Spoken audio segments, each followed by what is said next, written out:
Speak if you can, what are you? All hail Macbeth, hail to thee, Thane of Neuens. All hail Macbeth, hail to thee, Thane of Kowalczyk. All hail Macbeth, that shalt be king hereafter. Good sir, why do you start and seem to fear things that do sound fair? I, thy name of truth, are ye fantastical, or that indeed which outwardly you show? My noble partner, you greet with present grace and great prediction of noble having and of royal hope, that he seemed wrapped withal. To me you speak not. If you can look into the seeds of time and say which grain will grow and which will not, speak then to me, who neither beg nor fear your favors nor you hate. Hail, Hail, Hail! lesser than Macbeth and greater. not so happy, yet much happier. Thou shalt get kings, though thou be none. So all hail Macbeth and Banquo.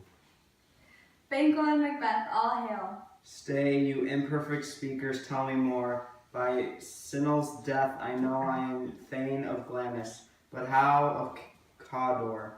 The Thane of Cawdor lives, a prosperous gentleman, and to be king stands not within the prospect of belief, no more than to be Cawdor. Say from whence you owe this strange intelligence, or why upon this blasted health you stop our way with such prophetic greetings. Speak, I charge you. The earth had bubbles, as the water has, and these are of them. Whether are they vanished? Into the air, and what seemed corporal melted as breath into the wind when they had stayed. Were such things here as we do speak about, or have we eaten on the insane root that takes the reason prisoner? Your children shall be kings, You shall be king. and Thane of Cawdor too, went it not so. To the self-same tune in words, who's here?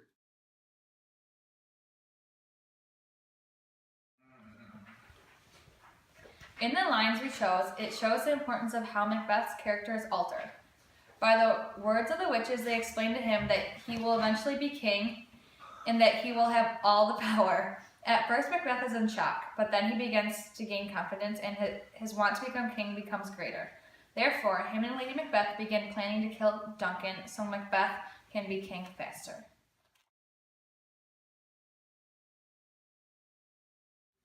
I have done the deed. Didst thou not hear a noise? I heard the owl scream and the crickets cry. Did you speak? When?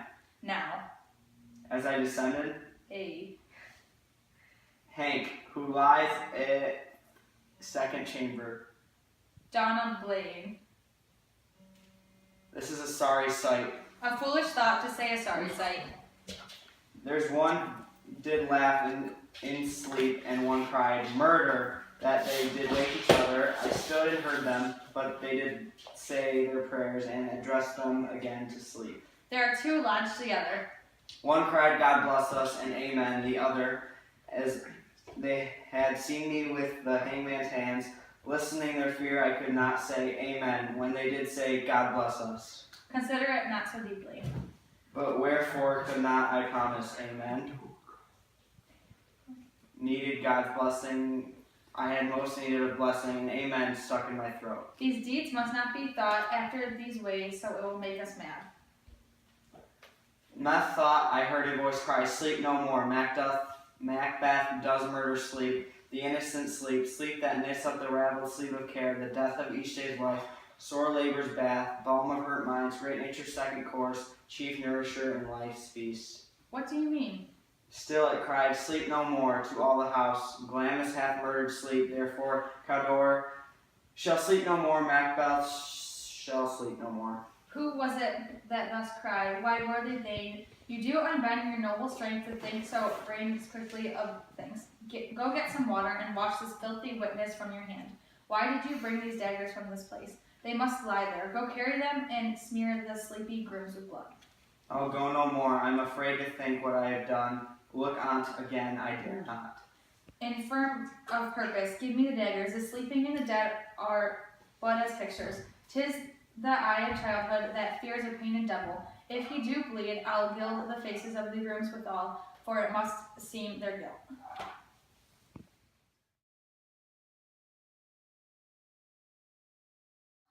In Act 2, Scene 2, page 2, Lady Macbeth shows how cruel and evil she is. Yet Macbeth is completely feeling guilty and feels like people are suspecting him for killing Duncan.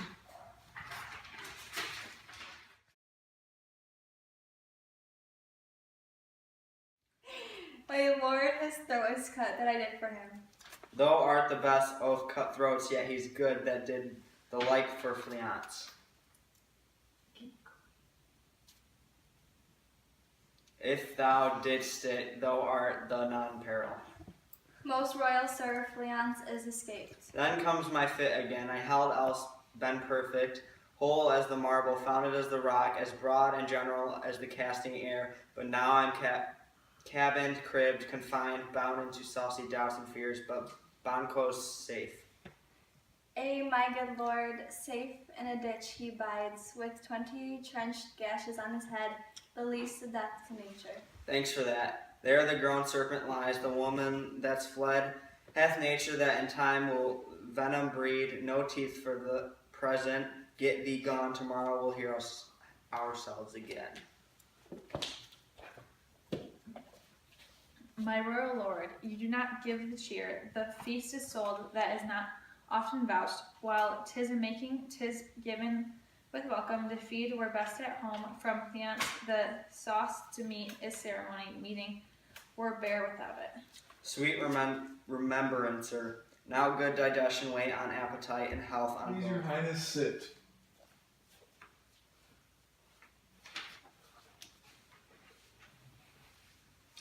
Here have we now our country's honor roofed, were the grace person of our banquo present. Whom may I rather challenge of unkindness than pity for my mischiefs?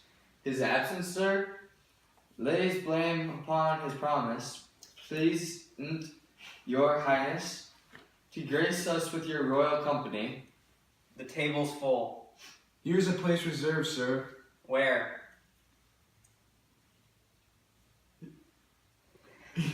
Here, my good lord. What is that moves your highness? Which of you have done this?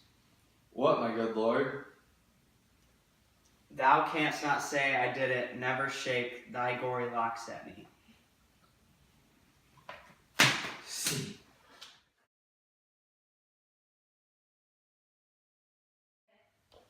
In the scene of Act 3, Macbeth finds out that Banquo is dead. He starts to feel guilty for having him killed and starts seeing his ghost and becomes paranoid. Sorry.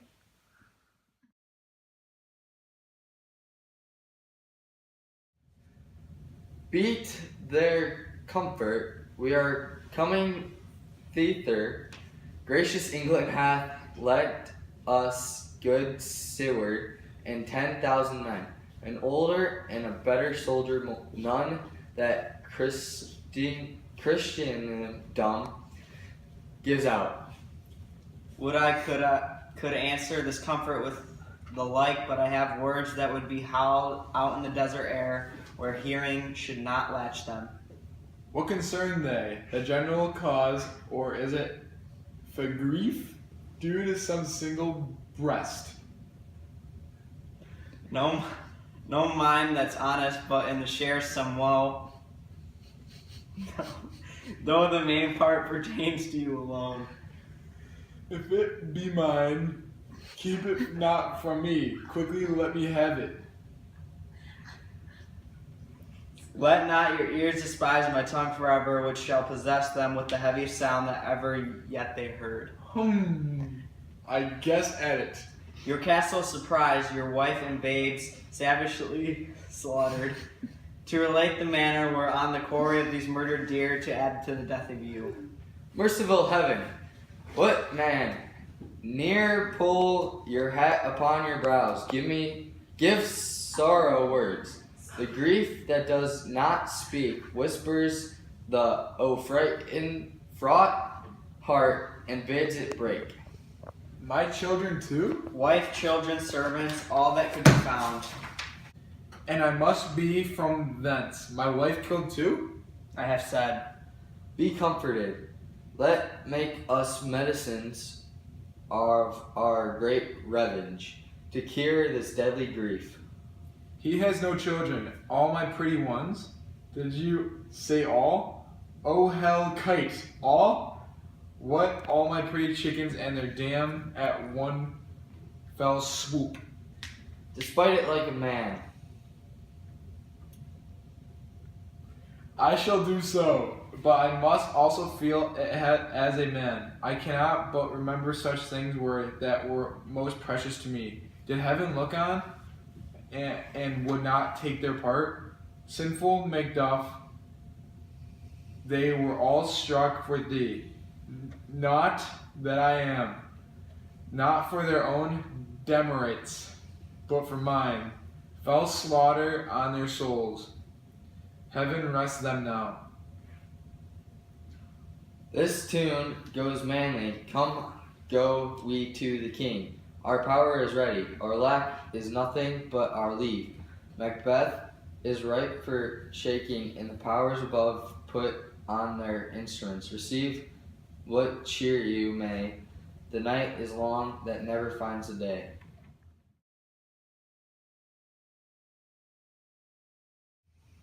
Okay. In Act 4, Scene 3, page 6, rumors are going around that many good men are arming themselves to rebel against Macbeth. Macbeth, once a respected man, is being threatened, which is a very big deal. There will be a fight with Macbeth's army in this act, and it will not be pretty.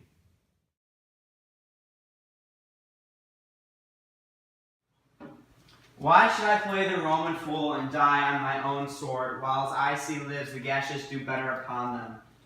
Turn, Hallam, turn. Of all men else I have avoided thee, but get thee back, my soul is too much charged with bloody of thine already. I have no words, my voice is in my sword. Thou bloodier villain than terms can give thee out.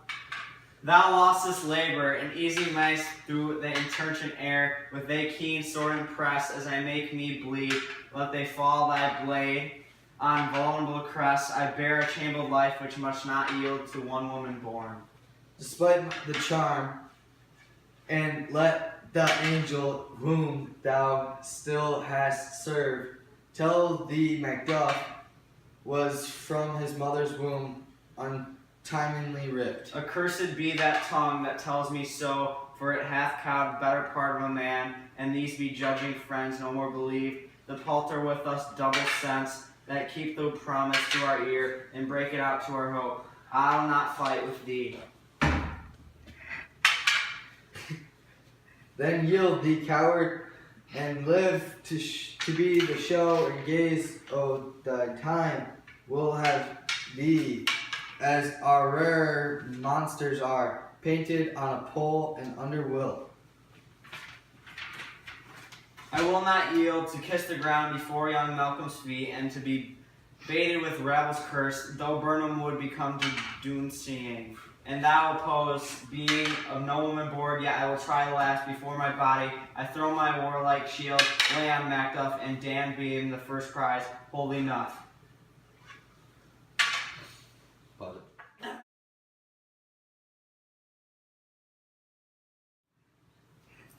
In this act, the main character, Macbeth, dies.